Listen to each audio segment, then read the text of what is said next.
Hi there, students. Gaunt. Gaunt is an adjective. It means thin, emaciated, underweight, looking ill and bony. After a long illness, he looked very gaunt.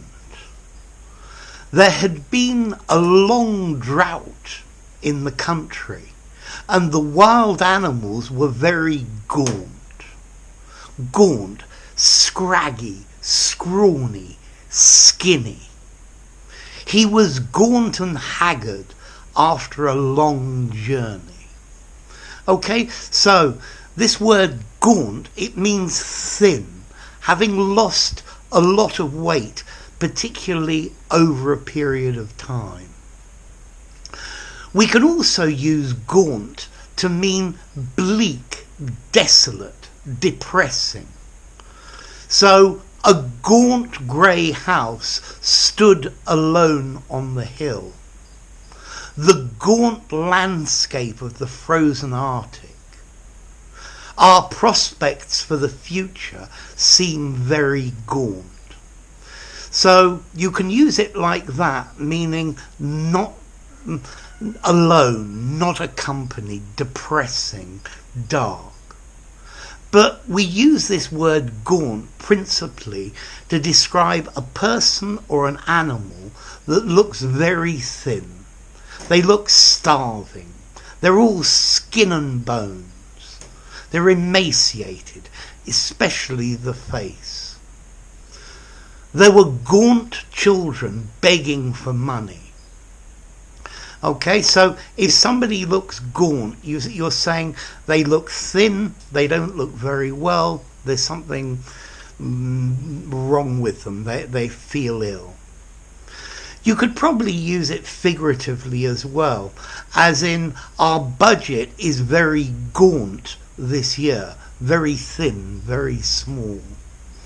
Okay, so it's not a good thing to look gaunt. If somebody says you look gaunt, they're saying they're a little bit concerned about you. You've lost too much weight. You're terribly skinny. Okay, next question. What about formality? Well, I think using gaunt as thin, I'd probably give it something like a 6 in formality, although it does sound a bit literary. I think you could probably use gaunt in an informal conversation, but I think probably thin or skinny is a better choice. You could definitely use it meaning thin in something semi-formal and very formal. I think if you use gaunt to mean bleak, desolate, depressing, I would probably give that 6.5 or even 7 in formality. It sounds too literary to use informally, and I would suggest you use that semi-formally or very formally. Okay, what about the origin? Well, there was a Middle English word, Gaunt, meaning thin or slender, and the word probably comes from Scandinavian.